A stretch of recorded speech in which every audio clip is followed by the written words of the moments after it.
आशा करता हूं आप सब बहुत अच्छे होंगे। मेरा नाम है सिद्धांत अग्निहोत्री। स्टडी ग्लोस पे आपका बहुत बहुत स्वागत है। देर आए दुरुस्त है। इलेक्टोरल बॉन्ड को मैं बहुत ज्यादा सपोर्ट नहीं करता था। देखिए भाई, प्रॉब्लम क्या है, अगर कोई चंदा, भाई पॉलिटिक्स चंदे पे चलती है, भारत की डेमोक्रेसी ऐसी है, तो अगर कोई चंदा दे रहा है तो इसमें क्या ही दिक्कत है, बता दो। लेकिन यहां पर बताया नहीं गया था। 2017-18 में 3 एक्ट्स पारित किए गए थे जिससे इलेक्टोरल बॉन्ड को लीगल बनाया गया था। तो अब इलेक्टोरल बॉन्ड सारी पार्टीज ने खूब कमाया। तो बात करेंगे इलेक्टोरल बॉन्ड्स की, और सुप्रीम कोर्ट का ऐतिहासिक फैसला आया है, ठीक है। तो देखेंगे क्या सारी चीजें हैं। लेकिन दोस्तों, आपको पता है कि कई बार ऐसा होता है ना कि हम लोग अपने इमोशंस को काबू नहीं रख पाते हैं। कई बार कोई हमको कुछ बोल देता है और हम कुछ बोल नहीं पाते हैं। कई बार हम ना नहीं कह पाते हैं। तो इन सब से निपटने के लिए हम एक शानदार कोर्स सुपर एक्सप्रेशन का आपके लिए लेके आए हैं। और ये सुपर एक्सप्रेशन का जो कोर्स है, ये सिर्फ 300 रुपए का साइकोलॉजिस्ट डॉक्टर मयूरिका दास क्लास लेंगी। 24 फरवरी से क्लास शुरू होगी, तो फटाक से कोर्स को अवेल करें। तो यहां पे कुछ चीज आपको समझनी है। पहले में हम डिस्कस करेंगे कि इलेक्टोरल बॉन्ड होते क्या हैं। व्हाट आर इलेक्टोरल बॉन्ड, ठीक है। तो मेरी राइटिंग इतनी गंदी है, ठीक है। इलेक्टोरल बॉन्ड होते क्या हैं। सेकेंड में हम बात करेंगे कि इश्यूज क्या चल रहे थे इसको लेके, ठीक है। थर्ड में हम बात करेंगे कि जो याचिकाएं दायर की गई, इसमें गवर्नमेंट का पक्ष क्या है। फोर्थ, जिन्होंने याचिका दायर की, ऑपोजिशन का पक्ष क्या है। एंड फिफ्थ, कोर्ट ने क्या बोला। यूपीएससी पर्सपेक्टिव से जीएस पेपर 2 आपको ये ऐसे ही एकदम आंसर फ्रेम भी करना है, आपको समझ रहे हो। तो ये आंसर राइटिंग ऑलरेडी हम यूपीएससी प्रीलिम्स का क्रैश कोर्स लॉन्च कर चुके हैं। तो ऐसी आंसर राइटिंग के फॉर्म में हम देखेंगे और आप समझ भी जाएंगे, हर कोई समझ जाएगा इनफैक्ट। तो सबसे पहले तो हम ये देखते हैं कि इलेक्टोरल बॉन्ड है क्या। देखिए, बॉन्ड क्या होता है। बॉन्ड एक चीज होती है, समझ रहे हो, एक पेपर होता है और वो बोलता है कि भाई एक काम करो, हम तुमको 100 रुपए दे रहे हैं, 1 साल बाद आना 110 रुपए ले जाना, ठीक है। बॉन्ड यील्ड्स आपने, मैं कई बार इकोनॉमिक में समझाता रहता हूं। तो बस बॉन्ड एक पीस ऑफ पेपर होता है। अब यहां पे आपको कोई रिटर्न तो मिलेगा नहीं, ठीक है। इलेक्टोरल बॉन्ड है ना, मतलब आप पॉलिटिक्स के लिए आप पार्टियों को चंदा दे रहे हो, तो वहां पे आपको कोई रिटर्न नहीं मिलेगा। तो क्या मिलेगा भाई, आप एक तरीके से जो आप इसमें इनकम टैक्स में तो दिखा ही सकते हो, बट आप एग्जैक्ट इनकम नहीं दिखा सकते। तो यहां एक तरीके से आप देश सेवा कर रहे हो। जो चाहता है अपनी पसंदीदा पार्टी को चंदा देना, वो बिल्कुल दे सकता है, कोई दिक्कत नहीं है, बट इसमें कोई रिटर्न नहीं है। चंदा वैसे भी मिलता है पार्टीज को, भाई पॉलिटिकल पार्टी ऐसे ही तो फंक्शन करती है, वरना कैसे करेंगी वो, है ना। और जिसको जितना पैसा मिलेगा उतना। लेकिन अब जहां ज्यादा बहुत मनी इन्वॉल्व होता है ना, वो डेंजरस हो जाता है। Money is not very good in politics, और इस चीज को थोड़ा सा बदलना पड़ेगा भारत में। तभी अब आज अगर आपको इलेक्शन लड़ना है तो आपको कितने रुपए की जरूरत है, बहुत पैसे की जरूरत है। और ये हमारी बदकिस्मती है, अब ये पैसा हर किसी के पास नहीं। सिद्धांत अग्निहोत्री अगर इलेक्शन लड़ना चाहते हैं और इस देश के लिए कुछ करना चाहते हैं, तो सिद्धांत अग्निहोत्री को करोड़ों रुपए की जरूरत पड़ेगी, है ना, क्योंकि आपको रैली करनी, सब कुछ करना है। तो इसीलिए फिर कैसे आए अच्छे लोग, पुराना जमाना गया। तो बात इतनी है कि फिर अमीर लोग, और ये आप आंकड़ों में भी देख सकते हैं। जब आप सांसदी के आंकड़े देखो या जब आप विधायकी के आंकड़े देखो, तो आपको देखा कि 99% जो एमएलए एमपी है वो करोड़पति हैं। तो सुप्रीम कोर्ट ने इलेक्टोरल बॉन्ड को असंवैधानिक, आप समझ रहे हो, अनकॉन्स्टिट्यूशनल। क्या होता है इसका मतलब, जो सबसे ऊपर जो रूल है, हमारा देश संविधान से चलता है, तो असंवैधानिक का मतलब यह कि संविधान के हिसाब से नहीं चल रहा है, यानी कि तो गड़बड़ है, इसको खत्म करो। यहां पे बोला है कि भाई right to equality, equality before law, article 14 of the constitution को ये वॉयलेट करता है, आर्टिकल 19(1) को ये वॉयलेट करता है। आप समझ रहे हो, ये बेसिकली हमारे फंडामेंटल राइट्स को वॉयलेट करता है, ये फ्री एंड फेयर इलेक्शंस को वॉयलेट करता है, ये तो गलत है।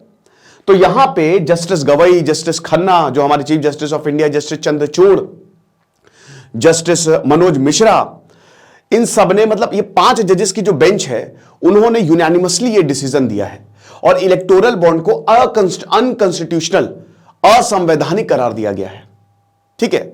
और ये बहुत जरूरी भी है दोस्तों। अब इलेक्टोरल बॉन्ड क्या होता है, सबसे पहले पॉइंट पर हम आ जाते हैं। देखिए, इलेक्टोरल बॉन्ड 2017 के बजट में नरेंद्र मोदी, अरुण जेटली ने उस समय बहुत लंबी चौड़ी स्पीच दी थी लोकसभा में, तो 2017 के बजट में लेके आई थी 3 एक्ट्स को यहां पे अमेंड करके उसको, मतलब बेसिकली 3 एक्ट्स को यहां पे पारित किया गया था। तो सरकार का दावा यह था कि भाई देखो सब कुछ बढ़िया रहेगा, पारदर्शिता है, लेकिन भाई विरोध में दावा यह था कि इससे तो दिक्कत होगी, कोई ट्रांसपेरेंसी है ही नहीं। तो इलेक्टोरल बॉन्ड्स ये इंटरेस्ट फ्री, मैंने क्या बताया कि आपको कोई इंटरेस्ट नहीं मिलेगा। आमतौर पे मैंने बताया ना 100 रुपए देते हो तो आपको 110 रुपए मिल जाता है, या 120, या जो भी बॉन्ड की कीमत है। लेकिन यहां पे आपको कुछ भी नहीं मिलने वाला है, लेकिन आप देश के लिए, पार्टीज के लिए काम कर रहे हो एक तरीके से, है ना, क्योंकि भाई पार्टी ही तो देश चलाती है, तो कोई दिक्कत नहीं है, आप कर सकते हो। तो अब यहां पे ये कंपनी जो है वो परचेस कर सकती है, ये इंडिविजुअल्स जो है, आप सुनते रहिए, हम स्टेप बाय स्टेप चल रहे हैं। इंडिविजुअल्स मैं भी परचेस कर सकता हूं, बड़ी बड़ी कंपनीज परचेस कर सकती हैं। कहां से परचेस कर सकती हैं? एक्सिस बैंक में गए, सर इलेक्टोरल बॉन्ड मिलेगा? नहीं, बाहर में जाओ, सामने देख रहे हो एसबीआई, वहां पे जाओ तो स्टेट बैंक ऑफ इंडिया जो भारत का सबसे बड़ा बैंक है, वहां से ये परचेस किया जा सकता है। यार ये माइक बड़ा दिक्कत कर रहा है, ये जो इसके बाल है ना, ठीक है। तो इस तरीके का कुछ इलेक्टोरल बॉन्ड जो है वो दिखता है। अब आप जाओगे, आप इलेक्टोरल बॉन्ड मांगोगे, 500, 1000, 1 लाख, 1 करोड़ तक के इलेक्टोरल बॉन्ड्स जो हैं वो खरीदे जा सकते हैं। और सबसे बड़ी बात है कि आपका नाम जो है, इसमें यही तो दिक्कत है, जो नेम, इसी पे ही प्रॉब्लम है, डिस्क्लोज नहीं किया जाएगा। अब यहां पे सौरभ दास ने 2020 में इसमें क्या याचिका डाली थी कि आरटीआई के तहत भाई करो आप, लेकिन यहां एक कुछ क्लॉज का हवाला दिया, बोला कि ये राइट टू इंफॉर्मेशन के तहत भी नहीं आती है। हालांकि सरकार ने उस समय ये बोला था, इलेक्टोरल बॉन्ड लॉ मिनिस्ट्री ने खुद बोला था कि हाँ ये सही नहीं है, लेकिन इसमें कोई ठोस कदम नहीं लिया गया, ठीक है। तो अब इलेक्टोरल बॉन्ड की अगर बात करते हैं तो 2017 में आई है, और अब 1000 रुपए का आप खरीद सकते हो। 1000 रुपए का, आपको 1000 रुपए दोगे आपको पेपर मिल जाएगा। अब ये 1000, मान लीजिए जैसे बीजेपी है, अब आपने 1000 रुपए का इलेक्टोरल बॉन्ड बीजेपी के नाम से खरीदा, तो बीजेपी के अकाउंट में ये पैसा चला जाएगा। कांग्रेस के नाम से मान लीजिए आपने 10 लाख का बॉन्ड खरीदा, तो आप 10 लाख जो है कांग्रेस के पास चला जाएगा, आपको बॉन्ड मिल जाएगा, ठीक है। तो आप 1000, 10,000, 1 लाख, 10 लाख, 1 करोड़, समझ रहे हो। और जो एसबीआई की 29 स्पेसिफाइड, हर जगह नहीं, ठीक है, एसबीआई की हर ब्रांच से नहीं, जो हर शहर में एक मेन ब्रांच होती है ना स्टेट बैंक ऑफ इंडिया की, आप वहां से, सबसे बड़ी ब्रांच से ये बॉन्ड्स खरीद सकते हो, ठीक है ना। तो ये चीज है। अच्छा, डोनर, अब देखिए इसमें क्या मैंने बताया कि इंटरेस्ट तो नहीं मिल नहीं रहा है ना, कुछ नहीं, तो फायदा क्या, क्यों हम इलेक्टोरल बॉन्ड खरीदे? भाई आपको डिडक्शन मिलेगा, ठीक है, आपको टैक्स एग्जेम्पशन मिलेगा, टैक्स में बचत होगी आपकी, तो आप ये बॉन्ड खरीद सकते हो। अब क्रोनोलॉजी की बात करें तो 2017 में ये बिल आया। अब जब जैसे ही ये बिल आया वैसे ही यहां पे बहस शुरू होगी कि भाई इसमें तो बहुत बड़ी प्रॉब्लम हो जाएगी। ये अब उस समय उर्जित पटेल ने बोला था तो मनी लॉन्ड्रिंग के लिए भी यूज हो सकता है। भाई कोई भी शेल कंपनीज बना के अपना सारा ब्लैक का पैसा यहां पे डाल सकता है, कोई पूछताछ थोड़ी ना है। किसी के पास भी काला धन है वो जाके इलेक्टोरल बॉन्ड खरीद लेगा। कल को चाइना जो है वो शेल कंपनी बना के इलेक्टोरल बॉन्ड, तो चाइना का एक तरीके से डायरेक्टली या इनडायरेक्टली दखल हो जाएगा इंडिया की पॉलिटिक्स में, हो सकता है। कल को सिद्धांत अग्निहोत्री कहे कि अगर कांग्रेस की सरकार आए, आप समझ रहे हो कि कैसे काम कर रहा है, काम ऐसे कर रहा है जैसे इसमें ट्रांसपेरेंसी नहीं है। अब एक पार्टी को बहुत चंदा जा रहा है, या एक पार्टी को चंदा, किसी भी पार्टी को चंदा जा रहा है, चंदा कोई क्यों देगा? अपने इंटरेस्ट के लिए देगा। जैसे एग्जांपल के तौर पे सिद्धांत अग्निहोत्री का स्टडी ग्लोज है।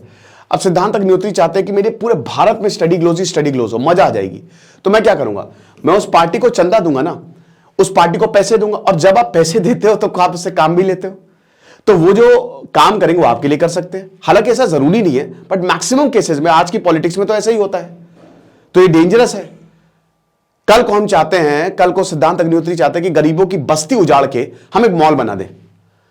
तो अब अगर हमको मॉल बनाना है तो सरकार की परमिशन चाहिए। अब सरकार ऐसे परमिशन देगी नहीं, तो क्या पता हम खूब सारा पैसा दे सकते हैं सरकार को इलेक्टोरल बॉन्ड के जरिए। ये सब पॉसिबिलिटीज है, ठीक है। तो ये होता है। हालांकि अब ऐसा तो नहीं है, क्योंकि चंदा तो चंदा है। हालांकि सरकार ने यही बोला कि भैया ये कोई मंदिर नहीं है जो आप जाके दान पात्र में पैसा डाल जाते हो, जब सुप्रीम कोर्ट ने इस पर सवाल उठाए।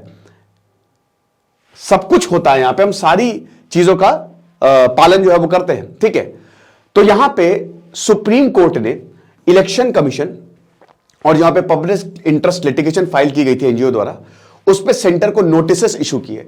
अब इसमें ये सबसे इंपॉर्टेंट भाई, ठीक है ना, जो एसोसिएशन फॉर डेमोक्रेटिक रिफॉर्म्स है ना, इन्होंने, और एक और मैं फिर से नाम भूल गया उनका, बहुत इंपॉर्टेंट था, जिसमें प्रशांत भूषण और कपिल सिब्बल भी है। चलिए अभी याद आ गया तो मैं बता दूंगा।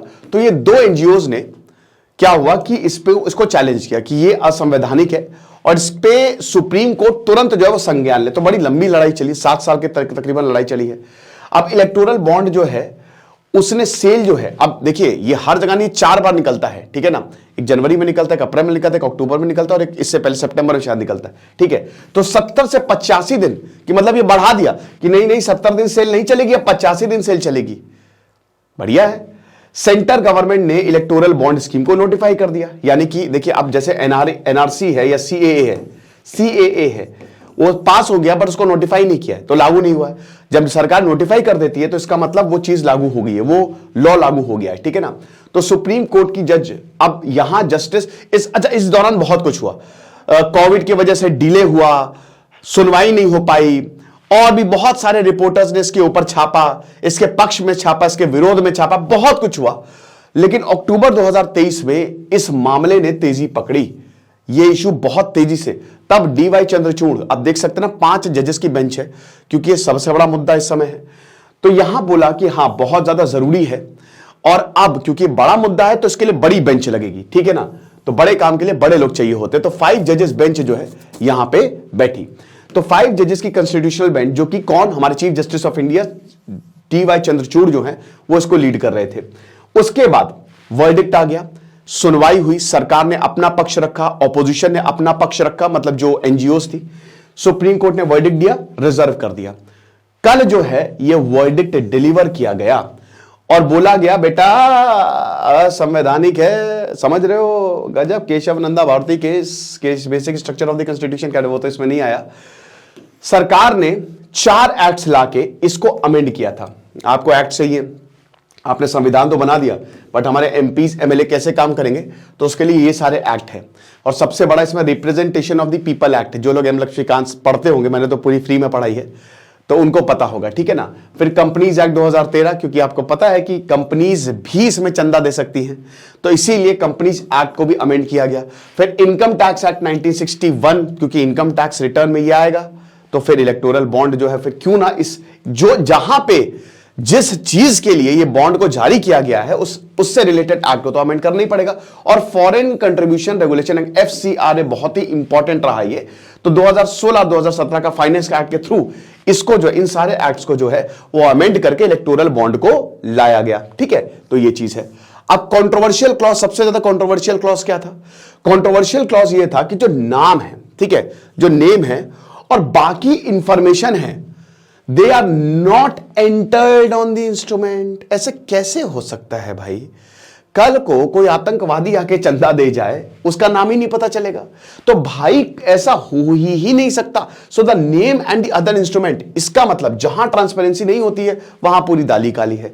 तो ये बोला कि ये तो गड़बड़ है। उसके बाद नंबर ऑफ इलेक्टोरल बॉन्ड्स पे कोई कैप ही नहीं थी, कोई कितने भी खरीद ले। आप समझ सकते हो कितना भी पैसा आ सकता है। यहां पे कैश फ्लो रोकने के लिए सरकार ये लाई थी, तो यही कोर्ट ने बोला कि भाई यहां से कैश फ्लो, ऑपोजिशन और कैश फ्लो कहां रुक रहा है, आप बताइए, ठीक है ना। तो company can purchase, individual can purchase, कोई दिक्कत नहीं है। अब सिस्टम बिफोर इलेक्टोरल बॉन्ड से पहले क्या था?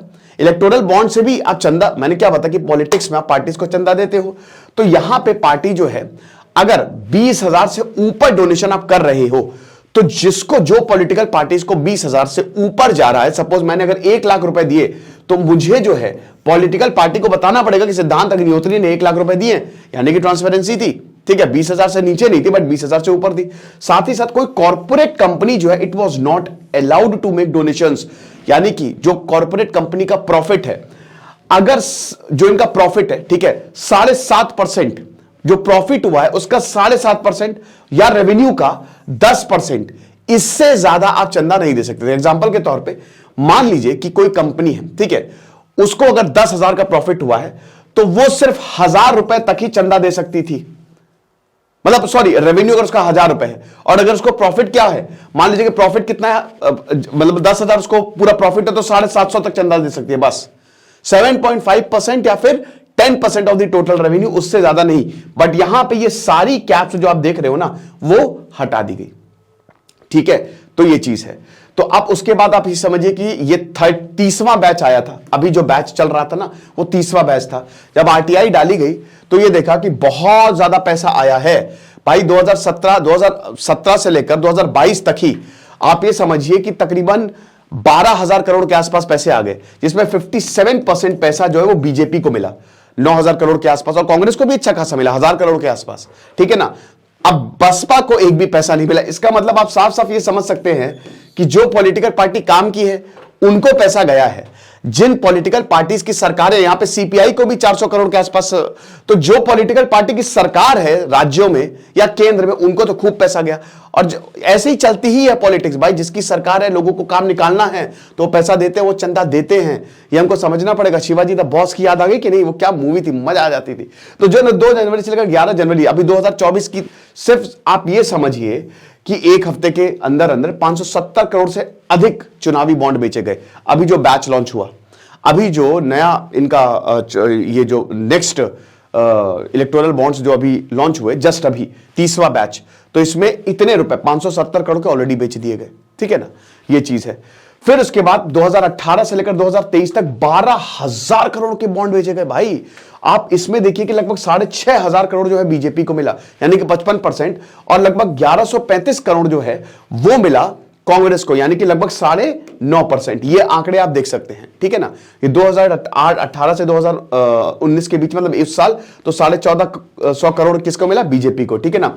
यहां पे जो कांग्रेस है उसको मिला लगभग 19 करोड़, ठीक है, और बाकियों को मिला 97 करोड़। तो देख सकते हैं कि बीजेपी को इस समय सबसे ज्यादा, क्योंकि बीजेपी सत्ता में, अगर कांग्रेस सत्ता में होती तो कांग्रेस को मिलता। अब मान के चलिए राज्यों में भी आप देख सकते हो, वेरिएशन आपको देखने को मिलेगा। जिस राज्य में जिसकी सरकार, उसको चंदा गया है, और जहां पे कोई उम्मीद ही नहीं है जीतने की, भाई मैं क्यों दूंगा, क्यों सिद्धांत अग्निहोत्री किसी ऐसी पार्टी को देंगे जो कभी कोई इलेक्शन नहीं जीतेगी, मेरे काम का क्या है, ये चीज है। तो ये आप देख सकते हो कि इसमें सबसे ज्यादा बीजेपी को लगभग 5,000 करोड़ के आसपास, फिर कांग्रेस को मिला है 952 करोड़, फिर टीएमसी को मिला है, फिर बीजेटी, डीएमके, एनसीपी, आप और जेडीयू, इन सबको पैसा जो है वो मिला है 2017 से लेकर 2022 तक, और भी तो आंकड़े आने वाले बाकी हैं, ठीक है ना। तो ये चीज है। अब चैलेंज क्या था, अब हम बात करते, तो अभी हमने इलेक्टोरल बॉन्ड को बहुत अच्छे से समझ लिया, सुप्रीम कोर्ट ने क्या, तो अब चैलेंज बहुत बड़ा ये था कि सबसे यहां जब 31 अक्टूबर को हियरिंग शुरू हुई तो यहां आर्ग्यूमेंट्स जो हैं वो उठाए गए, ठीक है। अब इसमें एडवोकेट्स कौन थे? प्रशांत भूषण, निजाम पाशा, कपिल सिब्बल, विजय हंसारा, कॉमन कॉज, याद आ गया, कॉमन कॉज, ठीक है, हाँ, कॉमन कॉज भी एक एनजीओ थी जिसने, मतलब एक सब प्रेशर ग्रुप था जिसने ये याचिका दायर की, ठीक है, संजय हेगड़े और एडवोकेट शदान फरासत। तो अब ये हैं हमारे 5 जजेस, हमारे super hero of India, justice Pardiwala, Sanjiv Khanna, Chandrachud, BR Gavai और मनोज मिश्रा। तो अब हम देखते हैं सबसे इंपॉर्टेंट, यहां पे अब हम तीसरे पॉइंट पे आएंगे कि आखिरकार यहां पे विपक्ष ने, मतलब विपक्ष क्या, मतलब जिन्होंने याचिका दायर की थी उन्होंने क्या बोला। चलिए तो मैं आपको बताता हूं एक एक करके। सबसे पहले यहां पे सवाल उठाए गए कि अगर मतदाता जो है, जो मतदाता वोट डाल रहे हैं, ठीक है, तो हमारे राइट्स हैं, तो अगर मतदाता जो वोट डाल रहे हैं तो उनको जानने का भी अधिकार है ना कि जो पैसे आए हैं पॉलिटिकल पार्टीज के पास वो किसने दिए हैं। तो अगर उनके पास वोटिंग का अधिकार है तो उनको जानने का भी अधिकार है, ट्रांसपेरेंसी है। ये डायरेक्टली जो है वो लोगों को इफेक्ट कर रहा है ना, आप लोगों के लिए पॉलिसी बना रहे हैं, बट यहां पे पर्टिकुलरली आप किसी इंसान या कंपनी को फायदा पहुंचाते हुए दिख सकते हैं इलेक्टोरल बॉन्ड के जरिए। तो यहां की देनदारी की जानकारी प्राप्त करने का अधिकार है, तो उन्हें यह भी जानने का अधिकार है कि प्रत्याशी की पार्टियों को पैसा कौन दे रहा है। अगर आप इलेक्टोरल बॉन्ड दे रहे हैं तो आप बिल्कुल ये, और वोटिंग राइट है आपके पास, तो आप ये जान सकते हैं कि आखिरकार पैसा कौन दे रहा है। उसके बाद अगर हमें पता चलता है कि किसी पार्टी को कोई ऐसी कंपनी बॉन्ड के जरिए पैसा दे रही है जिस पार्टी ने फायदा पहुंचाया है, तो इस निष्कर्ष पर पहुंच सकते हैं कि वो पार्टी भ्रष्ट है। भाई सिंपल सी बात है। देखो अभी मैं जब आपको बताऊंगा ना सुप्रीम कोर्ट ने बोला क्या है, तो आपके होश उड़ेंगे, क्योंकि 13 मार्च 2024 ये डेट याद कर लीजिए, और इस दिन बहुत बवाल होने वाला है, ठीक है ना। तो यहां 13 मार्च को बोला है कि भैया इलेक्शन कमीशन जो है वो वेबसाइट पे जारी करे किसने किसको कितना चंदा दिया है। तो यहां सीधा सीधा बोला गया कि पर्टिकुलर ऑर्गेनाइजेशन या कंपनी किसी पार्टी को चंदा दे रही है और कुछ उसका मोटिव है, तो इसका मतलब वो पार्टी भ्रष्ट है। उसके बाद बॉन्ड स्कीम अपराधियों को सजा से बचाती है।